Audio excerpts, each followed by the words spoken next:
अस्सलाम वालेकुम dear students. आज के लेक्चर में हम देखेंगे कि ऑर्गेनिक केमिस्ट्री के फीचर्स कौन कौन से हैं। सबसे पहला फीचर है peculiar nature of carbon. Carbon has made number of organic compounds and millions of compounds have been known at present. Last lecture के अंदर हमने फ्रेडरिक होलर की रिसर्च में देखा था कि उसके यूरिया की सिंथेसिस के बाद millions and millions of compounds generate किए गए। तो क्वेश्चन अराइज होता है, why organic compounds are so large in number. उसकी वजह है कार्बन की पेक्यूलियर प्रॉपर्टी जो कि है catenation. Catenation is basically the unique self linking property of carbon to link with other carbon atoms to form long chain and rings is called catenation। ये वो property है जिसके मुताबिक कार्बन अपनी ही जैसी कार्बन के साथ बॉन्ड्स बनाकर लॉन्ग चेन्स और रिंग्स बनाती है, और यही वजह है ह्यूज नंबर ऑफ कंपाउंड्स की जनरेशन की। ना सिर्फ ये, carbon also form stable single and multiple bonds with other atoms like oxygen, nitrogen, sulphur.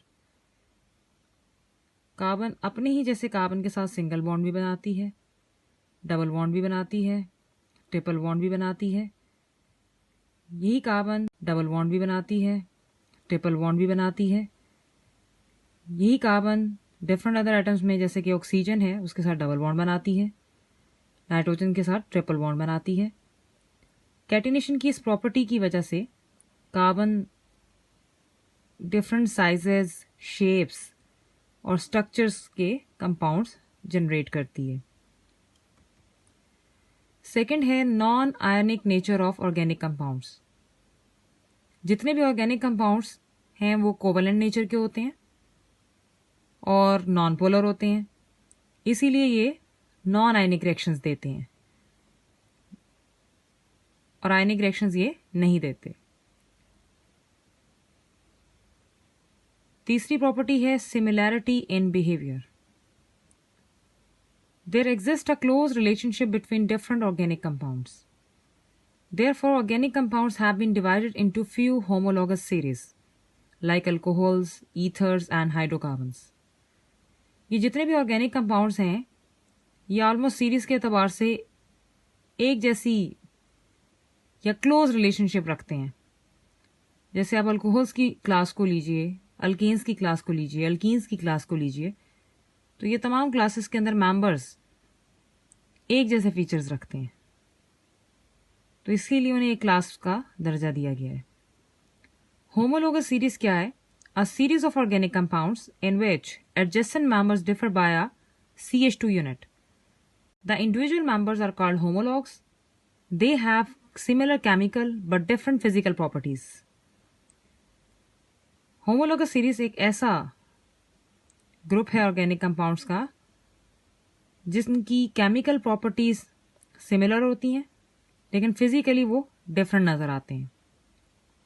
Like alkane series की बात करें तो इनका जनरल फार्मूला होता है CnH2n+2 और इसके मेंबर्स होते हैं मीथेन जैसा कि CH4, इथेन आप देख सकते हैं C2H4, जो फिजिकली तो आपको डिफरेंट नजर आ रहे हैं लेकिन दोनों का जनरल फार्मूला वही CnH2n+2 है।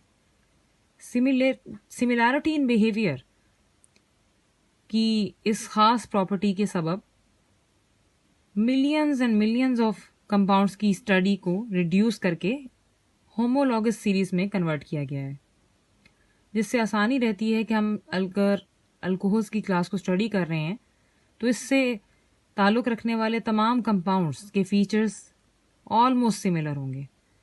तो इस तरह millions and millions of compounds की स्टडी करना आसान हो गया है।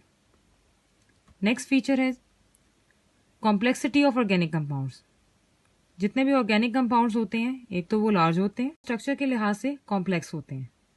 फॉर एग्जाम्पल, स्टार्च का फार्मूला होता है C6H10O5N और ये N इंडिकेट कर रहा है it may be of several thousands. इसी तरह प्रोटीन्स ये भी कॉम्प्लेक्स मॉलिक्यूल्स हैं और इनका मॉलिक्यूलर मास 1000 से मिलियंस तक रेंज करता है। नेक्स्ट प्रॉपर्टी है आइसोमेरिज्म। आइसो कहते हैं सेम को, मेरिज्म कहते हैं फॉर्म या शेप को। Those compounds having same molecular formula but different structure formula are called isomers and the phenomena is called isomerism। यानी वो कंपाउंड्स जिनका मॉलिक्यूलर फार्मूला सेम हो बट स्ट्रक्चर के लिहाज से वो डिफरेंट हो, वो आपस में एक दूसरे के आइसोमर्स कहलाएंगे और उस फिनोमेना को आप आइसोमेरिज्म का नाम देंगे। फॉर एग्जाम्पल, अल्कोहल और ईथर दो डिफरेंट फंक्शनल ग्रुप्स हैं। अल्कोहल का फार्मूला है C2H5OH, जबकि ईथर का फार्मूला है CH3OCH3। ये दोनों दिखने में बिल्कुल डिफरेंट नज़र आ रहे हैं स्ट्रक्चर के लिहाज से, लेकिन जब हम इनके मॉलिक्यूलर फार्मूला की तरफ जाते हैं तो इसमें भी 2 कार्बन हैं, 6 हाइड्रोजन हैं और 1 ऑक्सीजन है, और इसमें भी 2 कार्बन हैं, 6 हाइड्रोजन हैं और 1 ऑक्सीजन मौजूद है। तो दोनों का मॉलिक्यूलर फार्मूला सेम है। ये है आइसोमेरिज्म, और ये भी one of the best property है जिसकी बदौलत large number of organic compounds exist करते हैं। नेक्स्ट प्रॉपर्टी है रेट्स ऑफ ऑर्गेनिक रिएक्शंस। ये जितने भी ऑर्गेनिक रिएक्शंस होते हैं स्लो नेचर के होते हैं। जैसे कि हमने प्रॉपर्टी नंबर 2 में पढ़ा कि ये सब नॉन पोलर कोवलेंट कंपाउंड्स हैं, लिहाजा बॉन्ड को ब्रेक होने में टाइम लगेगा, इसीलिए ये रिएक्शंस स्लो नेचर के हैं और यील्ड भी लो होगी, और उसकी वजह मॉलिक्यूलर नेचर है। नेक्स्ट है जी solubility, which is the last property. Solubility depend करती है प्रिंसिपल पर दैट लाइक डिजॉल्व्स लाइक। अगर कोई चीज़ पोलर है तो वो पोलर में हल होगी, अगर कोई चीज़ नॉन पोलर है तो नॉन पोलर में हल होगी। ये जितने भी ऑर्गेनिक कंपाउंड्स हैं, चूंकि ये नॉन पोलर हैं, इसीलिए ये पोलर वाटर में हल नहीं होते, but soluble in non polar organic solvents like benzene and petroleum ether. ये जितने भी नॉन पोलर सॉल्वेंट्स हैं ये उसमें बआसानी हल हो सकते हैं। तो ये थे फीचर्स। अब हम देखेंगे कि ऑर्गेनिक केमिस्ट्री की इंपॉर्टेंस क्या है। जी, फर्स्ट, जितने भी केमिकल रिएक्शंस किसी भी लिविंग ऑर्गेनिज्म के अंदर होते हैं वो सब ऑर्गेनिक नेचर के होते हैं, और उनमें लाइफ मॉलिक्यूल्स यानी ऑर्गेनिक मॉलिक्यूल्स इन्वॉल्व होते हैं, जैसे कि carbohydrates, proteins, lipids, vitamins, enzymes and nucleic acids. Second जो है, ये फूड जितनी भी है जो हम खाते हैं ये ऑर्गेनिक कंपाउंड्स पर ही मुश्तमिल है, लाइक कार्बोहाइड्रेट्स, प्रोटीन्स, वाइटामिन्स हो गए।